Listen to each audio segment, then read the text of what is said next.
Bears, blog, boys, you know it all, computer, analytic, geeky nerds.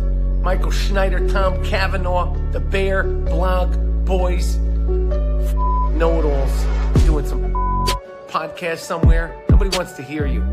Geeks, you pencil-pushing, skinny jean-wearing geeks, you. Coming to you live from our mom's basement. This is the Bears Blog Boys podcast. I am your co-host, Tom Cavanaugh, here with my good buddy and other co-host, Michael Snyder. On this spooky Halloween, we are choosing to record and do a preview episode. Snyder, how are you doing, brother? And what are you going to be for Halloween? You got to be doing something. You know what, Tom? I actually have no Halloween plans. Maybe I'll have to link up with you or something. I did have plans, had a costume in line, but things went south with the ex-girlfriend, but we'll leave that there. But everything's good. No Halloween plans. Tom, how about you? Dude, I literally the same, like in terms of like we had plans to be something, but then I think plans with some friends. We're going to go to one of their friends' parties. I think they're not going anymore, so we're not going. We're going to be Chris and Adriana from The Sopranos, me and my girlfriend. But yeah, maybe next year. I still want to dust that costume off. I mean, it's pretty like, it's a pretty go-to for couples, but still, like I definitely want to dust that off eventually. But still, we have a lot to talk about. Even though we have no Halloween plans, Snyder, we're bums and we're washed up. There's still a ton of to talk about the Bears and this matchup against the Bengals. But before we get into that, Snyder, I wanted to start off with the big move that the Bears made. Well, kind of big move. The Bears signed Chauncey Gardner-Johnson, or CJ Gardner-Johnson, I think is how he likes to be called. A former Dennis Allen guy who was drafted by the Saints back in 2019, spent 3 years with the Saints before getting traded to the Eagles. The Bears really needed some slot corner help without Kyler Gordon. You know, I don't know if this is a telling injury or a telling timetable for how long that they're thinking Kyler Gordon will be out. I don't know if it's just going to be 4 games. This could be an extensive injury. And for those reasons, they definitely upgraded at slot corner, bringing in CJ Gardner-Johnson. Snyder, what was your reaction when the Bears made that signing? Yeah, no, I loved it. I've been calling for a Chauncey Gardner-Johnson type player for the Bears for I think 3 off seasons in a row. A guy with nickel safety versatility. With Dennis Allen, he's primarily been a nickel, but there's familiarity there not only with Dennis Allen, but he also was there when Ben Johnson was with the Lions. So it goes through and through with both. I think that, he will be that slot guy until Kyler Gordon's back. But hey, keep him around. When Kyler Gordon comes back, use him as that, maybe that, fourth corner or, that third safety, however you want to utilize him. I think he's a chess piece that could be valuable. I've been calling for this type of player for a really long time, just as depth and just have that position versatility, because I think he's going to be an asset. Definitely think he's going to be an asset. He's been a very solid player, I think, throughout his career. I think his best snaps have came at safety for the Eagles. Like that was where I thought he was at his best last year. But it doesn't mean he's a bad nickel by any means. He's been, for PFF standards, he's been pretty solid whenever he's played the nickel. Definitely an upgrade over Nick McLeod. Nick McLeod was a tough watch. I'm not going to lie. Like I don't think he was like horrible in coverage. Like I don't think he was like unplayable. We've seen worse nickels play, especially in the pace era. I can remember, and like early on in the Pulls era. But I just think Chauncey Gardner-Johnson gives you, like you said, more versatility, more coverage ability, and more importantly, I think what they were really missing was that blitzing and run defense capabilities. Like I don't think that they were getting that Nick McLeod. Nick McLeod was like too slow to react in those situations. So I'm hoping they get that upgrade in Chauncey Gardner-Johnson. I definitely want to watch his last reps at nickel, because it's been a long time, because he's played primarily safety with the Texans, with the Eagles.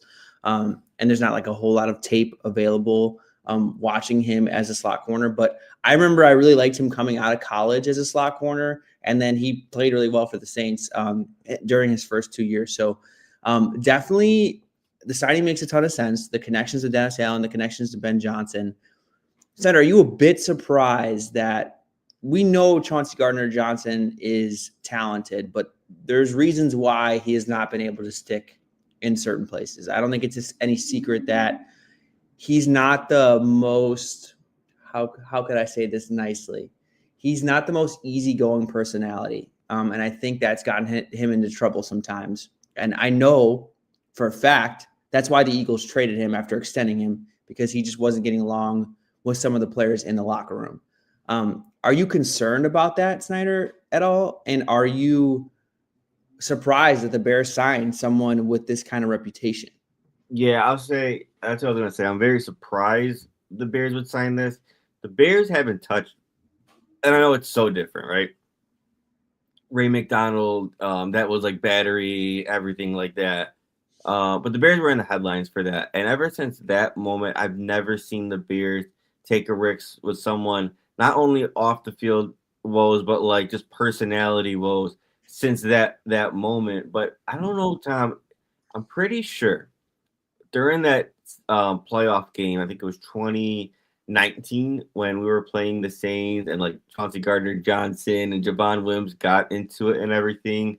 I'm pretty sure George McCaskey like got on, I don't know if it was the radio or if it was like a postseason interview, whatever it was. He said like, I think he said like verbatim, like that can't happen. Like when it comes to that, and you seen, I think Javon Williams was off the team, or if it was Anthony Miller, it was something like that, to where, you know, George is very vocal about not having those type of players, being able to control yourself. So normally, like George, I know would never sign off on that, but I don't know. I think it's maybe Ben Johnson has a lot of say, and now maybe that Kevin Warren's there. I don't know, but like this is not a move that the Bears would have made maybe a few years ago. Because I've been begging for a Chauncey Gardner-Johnson type of player, and I've been like begging for almost him exactly, but I always knew it wasn't possible. Yeah, I mean, this is the same team that had George Pickens off their board. With Right. George Pickens, there was no, like, I don't think there was any incidents of like him doing anything off the field that would keep you away from drafting him. But it was always about, will his personality gel here? And I think the Bears determined pretty early on in that process, no. Same with Jalen Carter. I think, well, Jalen Carter had the off the field issues, but some of the same issues, right? Like, no doubt about it. So yeah, I think this is a big shift.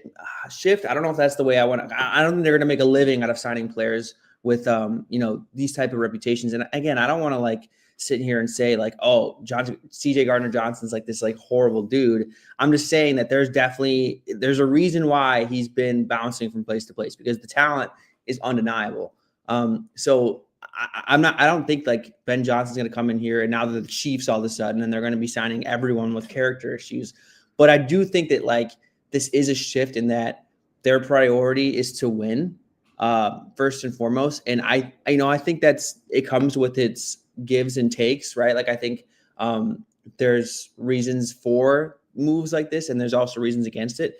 But you got to look at it in the Bears situation. This was a minimal signing, right? I'm sure he's probably on like some type of veterans minimum deal, maybe with some incentives. I haven't seen in the details of the contract, but he got promoted to the active roster right away. So I don't know, there's like very little risk involved. Like if he does not fit in with the locker room, if some of the same issues persist, they could easily move on from him.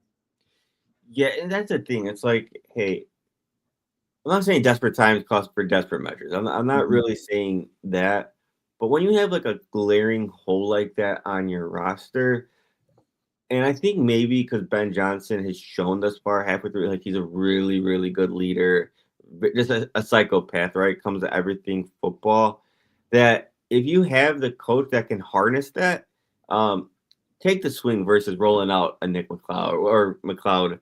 Because again, I'll keep saying this, like this safety position and like backup slot position to me, in my opinion, has always been thin. And this has been for the past few years. It's always been like a undrafted guy or a 6th, 7th round guy who's always been that like top depth piece for this situation. Now that the situation has finally come to fruition, you had to sign a guy like Chauncey Gardner-Johnson. So again, in this scenario, I would take that risk. of like maybe a personality that doesn't really fit with the Bears or the Poles era. Because again, it was like what Ryan Pace used to say, Tom. When you were thin at a position and he got asked about it, you would say, "Oh, there's a lot of competition there, right?" So that just means you didn't throw enough assets there, or you kind of Right. overlooked it, right? That's all that was a cop out for that. So I think this position with the slot and safety versatility should always be prioritized by all teams as depth. And we kind of paid for it, I think, the last game. And I hope it's just like a lesson learned. Maybe prioritize this type of position. If you have to take a chance on a personality, you do it. Yeah, 100%, especially with the position that the Bears were in. I mean, I just think that you literally have like not verbatim, you literally have tangible evidence about how different this defense played when you had a guy you trusted in the slot. Like look Yep. at the first couple weeks versus not the last two games, the two games after the bye week, the Commanders game, and then why am I blanking on the game that they won before the Ravens game. What game did they play? Why am I blanking? Or am I blanking too? I don't know why we're blanking there, but the defense played the Saints game. The Saints game. The defense played a hell of a lot better because you could do, I think, a whole lot more on the back end, especially in terms of like bringing the blitz and stuff like that. You just felt better about a guy who could do more for you in that role, which the slot corner position is so important because Yes. I think outside of linebacker, it's the position that's tied to the run and the pass as much as the linebacker position. You just can't have anybody in that spot. And I think you saw that they just weren't as confident in Nick McLeod to give them even like similar production, or I would say even like 70% of what Kyler Gordon was giving you. So I think Chauncey Gardner-Johnson is not Kyler Gordon. I still think they're going to miss him in a lot of ways. I think Kyler Gordon's just a better coverage player at this point in their careers. But you'll see a closer production level than we were getting. And also, I think it'll allow Dennis Allen to call more of what he wants to call. Exactly, right? You definitely felt Kyler's absence last week, especially when you had Keaton Mitchell running outside. Yes. I fear like that matchup, like with Chase Brown. I know we're going to get into that and everything. Like we just needed a capable body, to someone with more instincts. And say what you want about Chauncey Gardner-Johnson, he is a very instinctive player, familiarity with the system. I'm not saying like is he going to be a stud, but I think his impact will be felt just given what we had to roll out there in Kyler's absence. So I think that's why, I think this is it's funny to say, this is probably the most exciting you'll ever see a midseason pickup on a player who's been on two other teams this offseason or this season already. But because of those reasons, right? The familiarity, the instinct, and what we've been rolling out there, you actually do feel excitement that his presence is going to be felt in a positive way, that he just kind of plug and play, and you'll get that production. Not saying he's going to be great, but again, usually when you have a midseason pickup like this who's bounced around, it's not really news. But in this rare scenario, I think it is going to be pretty impactful. Most definitely. I think the hard thing to replicate with any player is physicality, and that's something we know CJ Gardner-Johnson has, and that's why I think he'll be a great fit for this defense. I mean, he already was. I think he'll plug and play and start on Sunday, honestly. And I think that'll definitely be an upgrade than what the Bears were getting. All right, let's get into this preview episode, Steiner. Let's start with the Bears offense. Well, actually, let's not quite start with the Bears offense. The news with this game is that Joe Flacco is dealing with an injury. He missed practice on Wednesday. He practiced in a limited capacity on Thursday. He's dealing with an AC joint sprain, which is a shoulder sprain on his throwing shoulder. And Ian Rappaport said yesterday on Thursday Night Football, that their broadcast, I think after the game, that his status is still very much in the air. Senator, I don't have a good feel one way or the other if he's going to play or not, because from my understanding, it is pretty painful to throw the ball with a sprain on your throwing shoulder.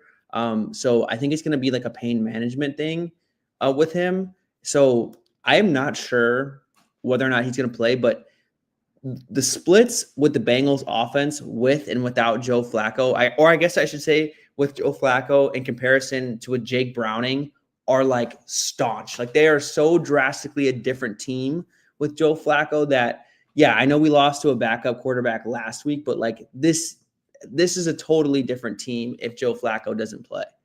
Yeah, I mean, for how many games did they start Jake Browning, Tom? It had to be like 4 or 5.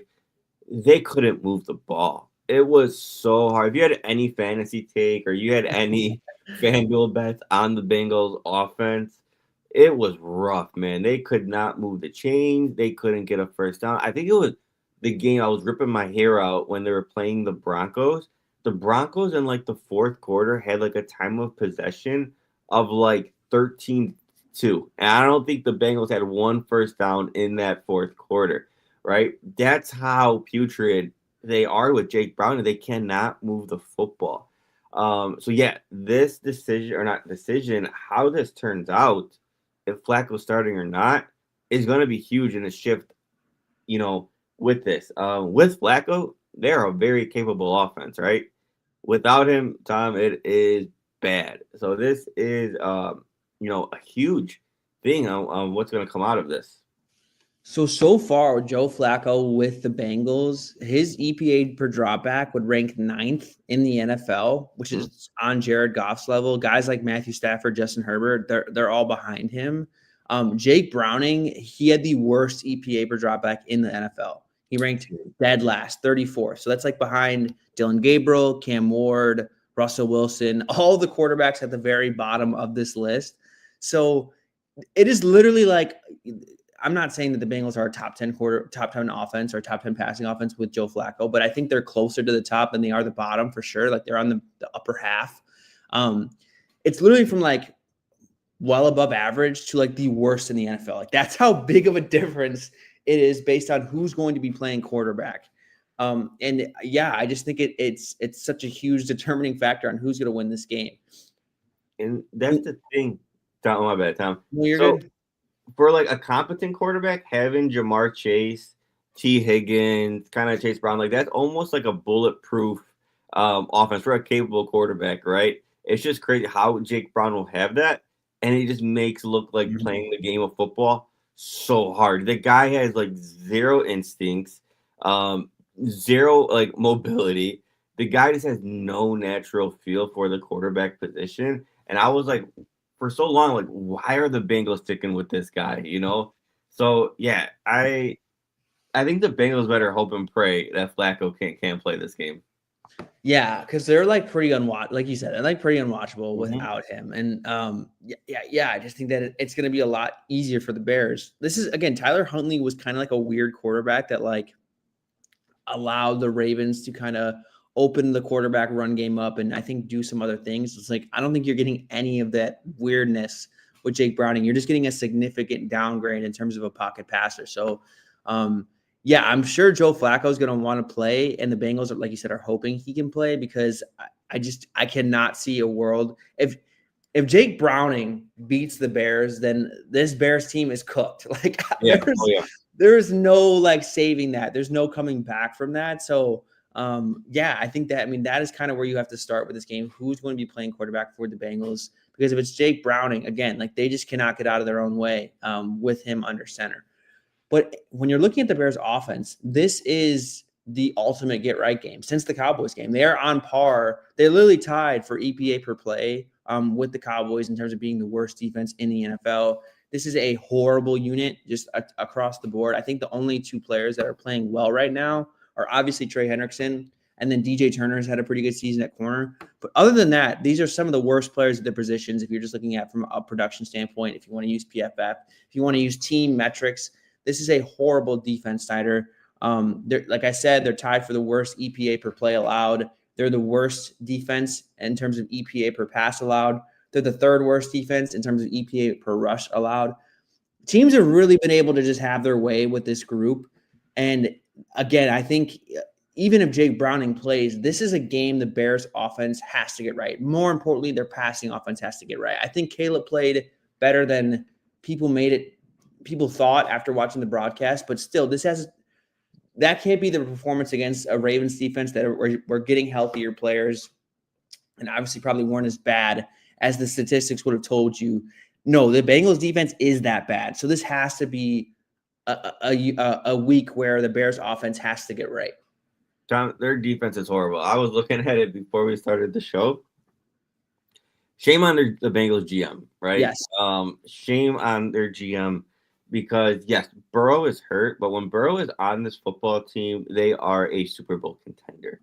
And that is with this type of defense they've been rolling out for the past couple of years, Tom. Mm-hmm. It is bad. Like you said, outside of, and I think Trey Hendrickson, he left last week's game. I don't know if his status, if he's cleared to play time or not. But other than that, you just look, I know PFF grades are very debatable, but DJ Turner is like the only guy that looks competent on this team, right? And their pass rush is non-existent. Covered, there's just nothing there. So I think this is an awesome matchup for the Bears to just like let our talent beat their talent. You don't have to be too complicated with it. I just think you're going to have a lot of man beaters, a lot of deep threat, maybe get Loveland involved. I think we're really going to take care of business against that defense. Yeah, I mean, they got to take care of business on this defense because literally every single team has been. Senator, I look at where this team has struggled, and I tweeted this out yesterday. They have been the worst team on passes under 10 air yards. They're allowing the most yards after the catch. And I think when you look at why that is, their linebacker play has been absolutely horrible. They're starting 2 rookies, Darius Knight Jr., who's a 25-year-old rookie and only started 1 year in his college career. They took him in the 2nd round. Brutal, right? Brutal stuff. And then Barrett Carter, I don't know. I think he could have been like a late round pick or an undrafted guy. So I think you have to take advantage of that unit specifically. And I think Ben Johnson's offense, just by design, that's the unit they target anyway, right? Like they try to put those guys in conflict a lot with the play action game, with all the screens they like to do, get them moving to one side, throw it to the other. I think this is a game where DJ Moore specifically has to get right. Obviously, Rome Odunze has favorable matchups. Cam Taylor-Britt has been brutal. He's been benched a couple times this year. So I think you have a matchup advantage with Rome on the outside. But ultimately, this is a team that plays a lot of zone. Their leading coverage is cover 3, and they actually play cover 6 at the 2nd highest clip in the NFL. So they try to prevent the big plays. And I think for those reasons, you could attack them underneath and get those guys into space who we know have struggled, those 2 rookie linebackers, and really take advantage of them there. The discouraging part is Swift has not practiced the past 2 days, and I think this will be a great game for him, obviously in the run game, but also in the pass game. So that is discouraging if he's not able to play in this game. But this is hopefully why you still have DJ Moore on this roster, because he's your best player without Luther Burden, I'll say. Your best player that's a starter with the ball in his hands after the catch. This is a game he should have a really big game with the defense that's really struggled to contain guys underneath. Yeah, and I want to say, like, we need to target DJ Moore in those areas, right? Like you said on the last pod. Enough of lining DJ Moore out in the backfield for a handoff, right? If you want to line him up in the backfield and dress it up as like a fancy screen, I'm all for that, right? But get him the ball in that scenario more. Get him the quick screen. Hit him in stride on a crosser, underneath. Like he still has that route running capability where he can kind of like shake someone up inside. Utilize him a little bit more like that. This is a game where I want to see Rome and DJ Moore dominating the targets, right? I want both of them to have, 10 plus targets and maybe just spread it out elsewhere, right? Like let the top end talent go to work against this defense, right? I don't care if you want to maybe target Rome 15 times and then target DJ Moore, 7 or 8 times. Like I'm okay with that, but make sure those are the top 2 dudes. Let their talent carry you. Let them take you to the promised land, right? Especially if you don't have Swift, right? Find Loveland deep, just find ways to let our talent take us home. And I think we got to be a little bit more, like we got to prioritize that a little bit more, right? I don't want to see Olamide Zacchaeus leading the team in targets, right? Like I'm not saying he's a bad player. He is who he is. But let your studs be studs and find ways to get the balls in their hand. Yeah, and I think they've been questioned about why is Rome getting so much more of the targets than DJ Moore? And look, I think that's a hard discuss. I think it's a nuanced discussion that maybe we don't have the time for. I mean, I think Rome is just obviously really, really good this year. Yeah. I think the areas of the field where they want to attack, it's probably favored Rome. But I do think like this is a game where that can shift a little bit, where you can start to, in terms of the areas that you want to attack. I think that does play more into DJ Moore's favor. So I don't know if they're going to try to get him going like intentionally, but that's probably somewhere I would, because yeah, like you said, Snyder, I'm also kind of tired of like the spread out target share. Like I think the best offenses find ways to get the ball to their best players, and the Bears have done that to some extent. Like I think Rome is the best example of that. But yeah, I think DJ Moore has just like not been a part of the offense enough to justify keeping him. If I understand that if he's not going to be a big part of the offense, if he's not gelling with this coaching staff or whatever the reasons may be, I'm not saying that's true at all, but I'm just saying for him to not be as big of a part of the offense for the amount of money he's making, like to me, that's an obvious trade candidate. If you're not going to like design plays for him and involve him more, because he's making the most money on the team. Like, I just don't think there's like any reason to not involve him more, especially when you just drafted Colson Loveland top 10, especially when you just drafted Luther Burden, who I know is hurt and probably won't play in this game. So yeah, I think that hopefully this game will start to see a shift, and some of the underneath gimme targets, which there's been sprinkled in, no doubt, with DJ Moore, will be a bigger part of the game plan in this one, because the Bengals defense is so bad at containing those passes specifically. So what's Olamide Zaccheaus making this year, right? The vet minimum, or at least close to it, right? No one would have predicted, and it shouldn't be, where DJ Moore and Olamide Zaccheaus have like a similar target share. Yes. I don't have it pulled up right now, but I bet it's pretty damn close, right? And it shouldn't be that way, right? And if it is gonna be that way, there's no reason for DJ Moore to be on this roster.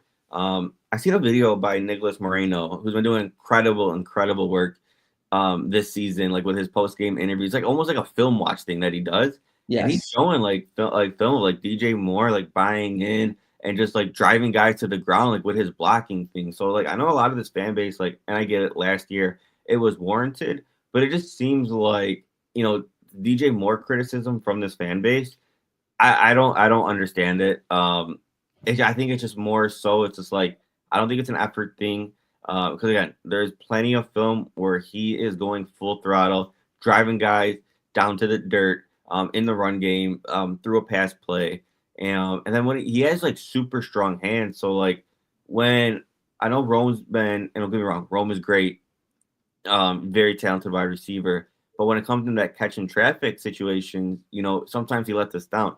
DJ Moore has strong ass hands, and he's usually very clutch in that situation. So I wish he'd had more one-on-one opportunities in that situation. But yeah, Tom, I think again, DJ Moore could be an asset in this offense. But again, if you're just not using him or using him the same way you're using Olamide Zaccheaus, there's no point for him making north of $20 million for this team. I totally agree. And again, this is the game to get him right, because I think you could really use him in this game. Again, not saying you can't use Rome. I just think that the Bengals are more of a zone team. The Bears have seen a lot more man in recent weeks, and I think that makes sense why Rome Odunze has been more of a focal point. I think in Rome's biggest games, you've seen a lot more man coverage, and that makes sense. But with the Bengals, I think they're just kind of a spot drop zone. I should have probably watched them more, but based on my understanding, they're more of just like, let's not get beat by the big plays. And to their credit, they really haven't been beat by the big plays. They've been beat by just allowing explosive plays underneath, which we know that's kind of what Ben Johnson wants to do anyway. Like those intermediate and short gains, yards after the catch opportunities. And I think that plays along with DJ Moore's skill set. Center, I'm a bit worried if Swift doesn't go, because Roschon Johnson is also questionable. So I think just the depth in general is really thin. We'll see if DeAndre Swift is able to practice this week. I think the injury is definitely making a difference, because he's just played less snaps. He did last week. I mean, basically him and Monangai split the snap share, and I think that just has to do with Swift's injury. I think it was becoming more of a split anyway, but I think for it to be as staunch as it was, is probably just a direct correlation to Swift's injury. But I'm just looking at the Bengals defense, and they've really struggled at defending runs in between the tackles. They're the worst defense in the NFL at defending runs and an EPA per rush allowed with the runs inside the tackles. And Snyder, this is what I thought was crazy. So there's a stat called stuff rate, and that's a stat that tracks how many percentage of your runs go for 0 or less yards. And the Bengals have a 4.9% stuff rate. And the Eagles surprisingly have a bad one too at 5.5%. But the next worst is the Steelers at 10.1. So they're in the single digits of how yeah, right. They're in the single digits of how often they're stuffing runs. So again, this is a team you should be able to really have your way with on offense. And because they're so bad at defending runs inside the tackles, I do think that also kind of plays to Kyle Monunga as well. Exactly right. So I know I get what you're saying. So going from 10 is bad, then there's like a pile of shit, and then there's the Bengals, right? That's how bad they are.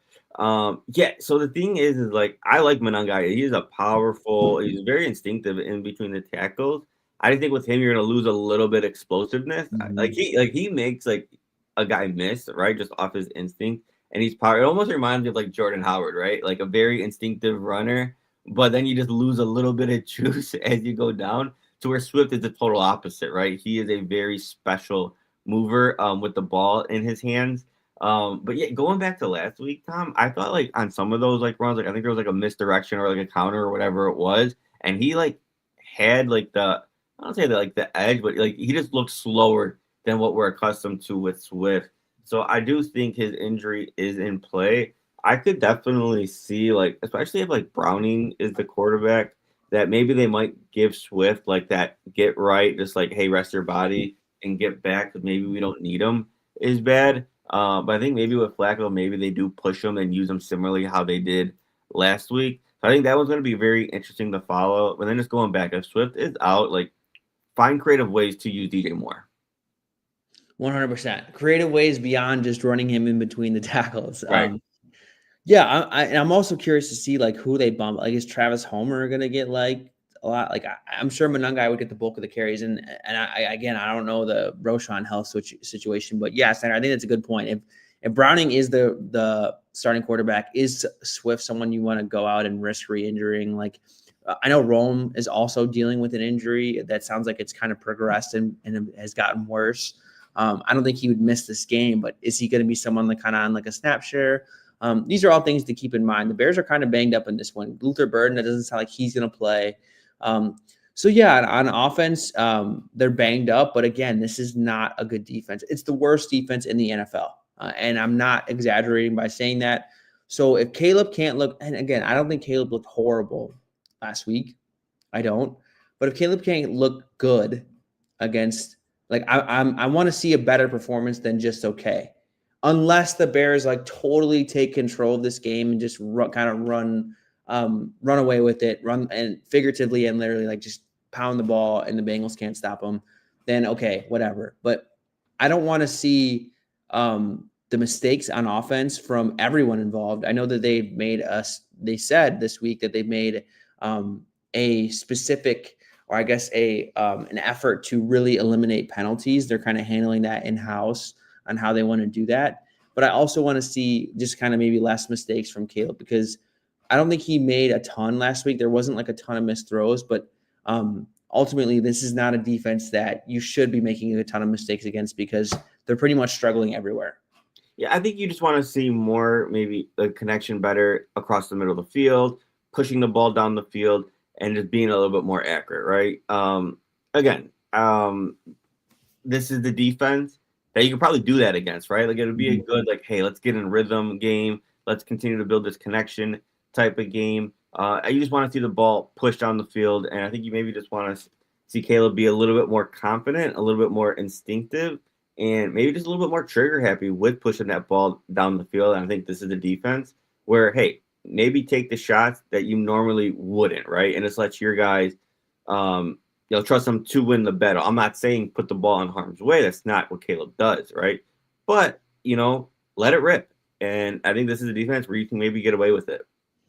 100%. I think trigger happy is a good word. I want to see him play quicker, right? Like I want to see him hit that back foot and the ball come out. And I'm not saying it wasn't coming out, but like just like more consistently seeing that. I think outside of accuracy, I've said this before. I think he's still playing like a tick late, where he needs to see it a little bit before he's really ripping that throw. And this is a team that's going to play a lot of zone, so it's not like you're really like having to throw away from coverage. You're going to have to find the spots in the defense to attack, and I'm hoping to see more of that from Caleb, because again, this is not a good defense. The linebackers specifically, I think you could really do a lot to in coverage because they're so new. And frankly, one of them wasn't very good in college. So I'm not expecting a whole lot in the NFL from him, at least in his rookie season.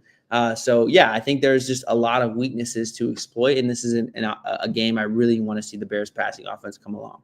Tom, I think I could do a whole entire episode, or maybe even a solo episode, or I can rant for hours talking about how incompetent this Bengal organization is, and just shame on them because again, this is a team. Yeah, they're bad, but with Burrow, they are a Super Bowl contender. They are one of the best football teams. It's like almost reminds me of I think was it Ryan Grigson or whoever it was that Colts GM during the Andrew Luck era when he just trading round one picks for Trent Richardson and just whiffing all across the draft board. But then Andrew Luck was so special and just carrying the team. That's like the exact situation that it reminds me of. Joe Burrow masked this organization from looking like a total joke, right? And yes, they just made a move for Flacco, but the Jake Browning experience and how this whole entire team performed with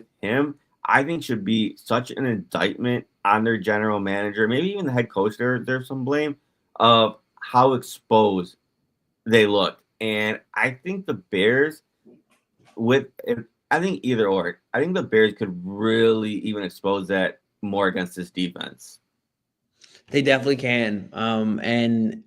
It's funny, Center, that and again, I don't want to pick on Bengals defensive players all podcast long, but Shamar Stewart was one of the most talked about player for Bears during the Bears draft. Like people really thought the Bears were going to be considering him, and maybe they did.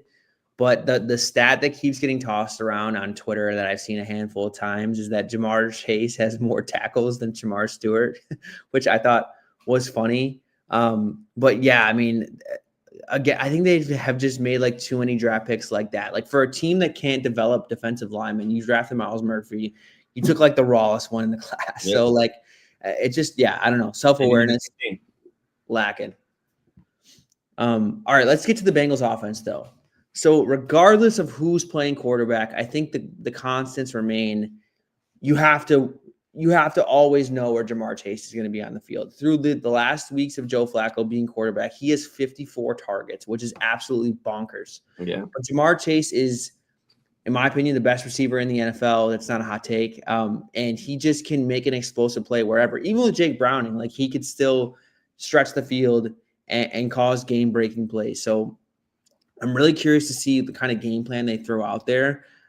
That looks like their Bears are going to get Tyreek Stevenson back. He was a full participant. I don't know if you're going to have Tyreek Stevenson shadow him, or if you want to like have Tyreek Stevenson on T. Higgins and then double team Jamar Chase. And then there's a lot of different things you can do. But I really think this game plan comes down to just not letting Jamar Chase beat you with explosive plays. I think he's going to get his underneath. He has the past couple of weeks, but you just can't let him take the top off. And I think the same thing goes for T. Higgins as well. Like T. Higgins is a vertical receiver, and if you leave him one-on-one because of all the attention you have to give to Jamar Chase, then I think you could have some issues as well. I just think that the Bengals ultimately want to generate explosive plays to the passing game, and that's kind of where your game plan has to start, limiting those explosives. Yeah, so with Jake Browning at quarterback, I seen him. I think there was like the one game where it was kind of like maybe late, maybe third or fourth quarter, where he kind of just started like slinging it, just like getting rid of the ball fast. And with Jamar Chase and T. Higgins, you could get away with that, right? Mm-hmm. And I think there's sometimes, I think Zach Taylor is an okay enough coach where there's sometimes where he does kind of scheme Jamar Chase wide open, or if there's a busted coverage, they're going to make you pay. The difference is it's like with Jake Browning and like the Jamar Chase and T. Higgins connection, to me, it's like YOLO ball, right? Just like, hey, throw it up there. They go and do it. The difference is with Joe Flacco, he has such a natural feel for the game that he can anticipate those guys open, right? So he kind of just like you can see him just chucking the ball up and very quickly, right? Like quick. It's weird, right? It's like a quick decision, chuck the ball up. He knows exactly where Jamar Chase is gonna be, and you see a lot of targets like that. And I think that that could really attack this Bears defense, and that's what I'm kind of worried about. Like again, if you're gonna target Jamar Chase 15 to 20 times, like Flacco has been doing, that natural feel that Flacco has just to go and find him, hit him in stride, is so much better than Browning that you got to worry about it, right? Just from a talent matchup, he is worlds better than anyone in this secondary. And they're very creative with the way they line him up and everything like that with his route combination. So that is one matchup I do fear with Flacco. Like went from a game to where it's like looking back, oh, Bears have a really easy stretch because they have the Jake Browning there. Then it turned into, hey, well, if they have Joe Flacco, this Jamar Chase and this T. Higgins connection and how it's also opened up the run game, like, wait a minute, this ain't a easy win anymore, or one that you feel very favorable in the Bears' way. So again, that two-headed monster at wide receiver, they can make you pay with or without Flacco. Yeah, that's very true. Those guys are very talented, and like you said, I think it was that Lions game where even they were able to have like some semblance of an offense just because of how good their receivers were. I think Jamar Chase had like an 80-yard touchdown in the game, and that's the thing you have to worry about. Like wherever Jamar Chase is on the field, wherever he gets the ball, he can turn that thing into an explosive play. And then you also have to worry about T. Higgins at the same time with having the best receiver in the NFL to worry about. So there's just from a talent perspective, they give you a lot to worry about. But Snyder, I liked the point about you talking about how quickly Joe Flacco is playing. Mm-hmm. Jake Browning had a 2.77 second time average time to throw. Joe Flacco has brought that all the way down to a 2.55 average time to throw. Their QB pressure percentages are just like in different different stratospheres. Jake Browning had a 40.1% QB pressure percentage. Joe Flacco has had a 24.4%. Again, this is the same offensive line, right? Like this is the same offense. And it's really just based on how differently these quarterbacks are playing. And that's the thing with this offense, Steiner, if you can take away those easy gimmies for Jamar Chase, I know we talked about taking away the explosives, but if you can try to take those away, this offensive line is not good, right? They have been one of the worst offensive lines in the NFL. And look, I know the Bears pass rush hasn't been great, and they just continue to struggle. But, I mean, this is a game this defensive line has to get right. I think especially on the interior, right? This is where you have to look to Gervin Dexter. Okay, we know you're probably not a superstar, but can you take advantage of the favorable matchups? And this is for sure a favorable matchup for him across the board. Ted Karras, Jalen Rivers, who I actually liked but has not played well. And then I think Dylan Fairchild is another rookie they're starting. I think those are all favorable matchups for Gervin Dexter to play. Grady Jarrett's not really giving you much in run defense, but can he still have a little bit of juice? I know he kind of showed that last week as a pass rusher. Again, like you need to win in those interior matchups. And then do you feel comfortable blitzing Joe Flacco if Joe Flacco is the quarterback? Because I honestly think probably not, but that's been like one of the only way the Bears have been able to get pressure this year. Yeah, that's so frustrating. You can go on and on about that and why that is. But I think you can get away with it if it's Jake Browning, right? Like find ways for sure. to get him flustered and make him even more comfortable than he already naturally is just being out there. The thing is, Joe Flacco has such a great feel for the game, but then Jamar Chase is so good of a wide receiver that I'm sure if you blitz that or that receiving group might make you pay as a whole. So you got to be cautious, especially with how quick Flacco plays, how he kind of can sense that a lot better. So you're going to have to be cautious with that depending on who you're rolling out there. It's so funny, Snyder. I'm just looking at Joe Flacco versus Jake Browning against the blitz, and you've laid that out pretty perfectly. Yeah. Against the blitz, Joe Flacco is averaging 9 point yards per attempt, which is again very efficient. That's a very good number. He's averaging 0.37 EPA per play with a time to throw of 2.54. Jake Browning was averaging 6 yards per attempt, but his EPA per play against the blitz was negative 0.4, and he has a time to throw of 2.61 He got sacked on 3 of those plays with a QB pressure percentage of 51.6%. Yeah. So literally whenever you blitz Jake Browning, over half of his snaps, he was getting pressured on. And how do you beat bad quarterbacks? You pressure them. So again, the game plan drastically changes. I can't state that enough. The game plan is literally night and day with whoever's playing quarterback for the Bengals. You probably don't want to blitz Joe Flacco a whole lot. Look, Joe Flacco's not very mobile anymore, but one thing he can do is beat you with his arm and his brain to know where you're weak whenever you do blitz, replace the blitz and throw hot and things like that. Jake Browning, that's something you absolutely want to spam. You want to confuse him. You want to give him a lot of looks to think about, and then also bring extra guys that the Bengals offensive line will probably not be able to pick up. Yeah, again, I think I want Browning to be. Last week it was funny. I was asking for, I want Lamar Jackson to play. I want this team to get tested, and that didn't happen. And they got exposed against Snoop Huntley. This is the game because I'm right now. I'm just desperate for a W. I hope it's Jake Browning because I think this could be just a get right vibe type of game that the Bears really desperately need coming off that L. If it's Joe Flacco, this is going to be a very, very challenging opponent, regardless about the Bengals defense. Yeah, because the Bears defense is, I think, just still trying to find itself. And I think that they run into issues against good offensive coordinators and teams that know how to beat the blitz. I think we saw that last week. The reason why they struggled is whenever they did blitz, that Ravens had pretty good answers for it. And I think with Joe Flacco, you'll see a similar game plan. Really, I think what it comes down to and how I probably would want to play it is if Joe Flacco is the quarterback, I think you just want to limit explosiveness and play a bit more conservative, to be honest. There could be some frustrating moments where the Bears are rushing forward and they're not able to generate any pressure because that's kind of been a problem for this defensive line all year. But I'd rather do that than risk exposing this coverage unit against 2 of the best receivers in the NFL. So I wouldn't be as aggressive, and I would put trust in my offense to put up points on the board and really just try to keep things in front of me on defense. But if Jake Browning plays, then I think that is when you start to ramp up the aggressiveness, the exactness, and really start to spam the blitzes. No, most definitely, Tom. Because at the end of the day, the Bears offense this is a mismatch, right? Like the Bengals defense has not been able to stop anybody. So even I think the Browns, or I don't know if they played the Browns, even some of the worst offenses is what I'm trying to say, have had some success. And the Bears have been pretty league average if you just want to look at an EPA per play standpoint.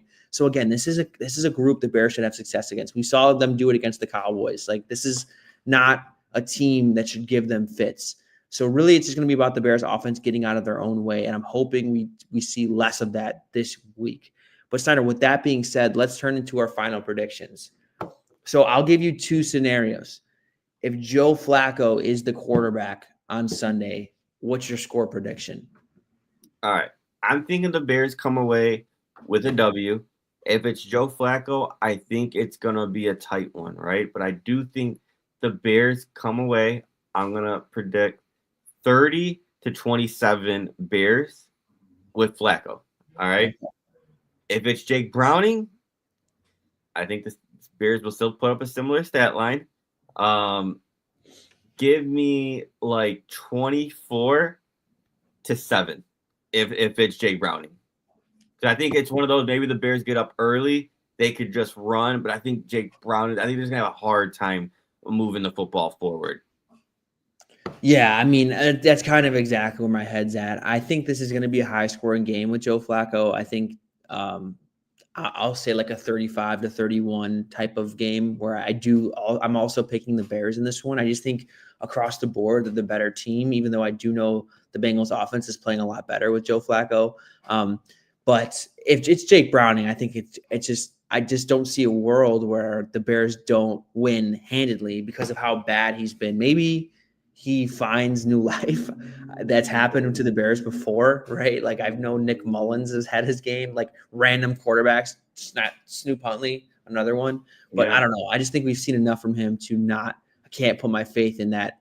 Not even faith. I don't have a scenario in my brain that would allow me to pick the Bengals in this one. And if the Bears do lose to a Jake Browning-led Bengals team, they're absolutely cooked. So Yeah, I'll also pick the Bears in both scenarios, but obviously the score would be a lot different if it's Jake Browning versus Joe Flacco.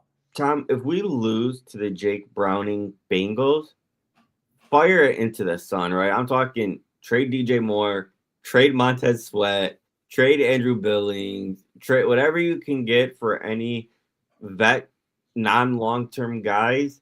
You do it right at this Right. point. I think because if you can't beat Tyler Huntley, you can't beat Jake Browning. You're not going anywhere this year, and chalk it up to fine. Off season, Ben's second off season. Now you guys got the playbook ready. You got it instilled. Now let's just retool this whole team.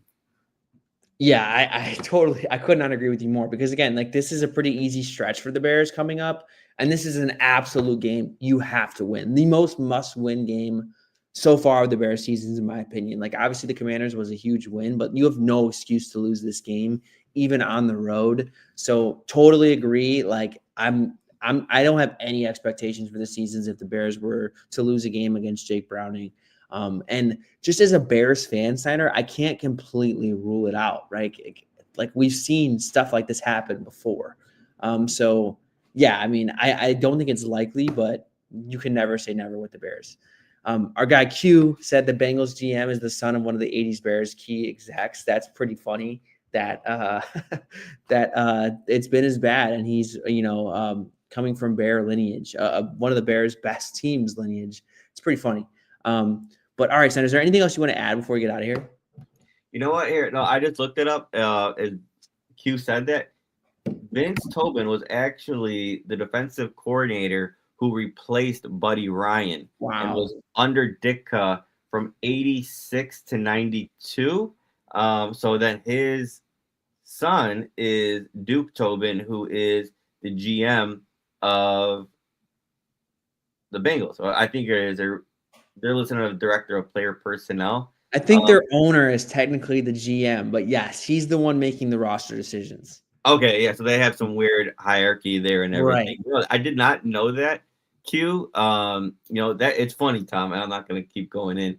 We were at our buddy Brian's house, and his girlfriend Julia, dad came by, and every time we were talking about Bears football, he's a little bit older, so he was bringing up like 80s Bears like executives. He was taking it back to when Ditka played for Landry and got like a coach. He definitely would have known that. For you, sure. You could have brought that up to him, and he would have probably gave you some more backstory on that. 100%. We're around a true Bears historian, but I'm glad Q was able to pull that out. There's definitely some ties to this game from that perspective. But other than that, y'all, that's going to be it for us today. We will be back on YouTube Live, hopefully on Monday or Tuesday. You guys can find us on Apple Podcasts, on Spotify, the Bears Blog Boys podcast, and then also on Tap's YouTube page, on live, on Twitter as well. So yeah, we'll be back to review and recap the Bears and Bengals game. Hopefully the Bears coming out with the W. But until we meet again, y'all, keep it real. Bear down. Bear down.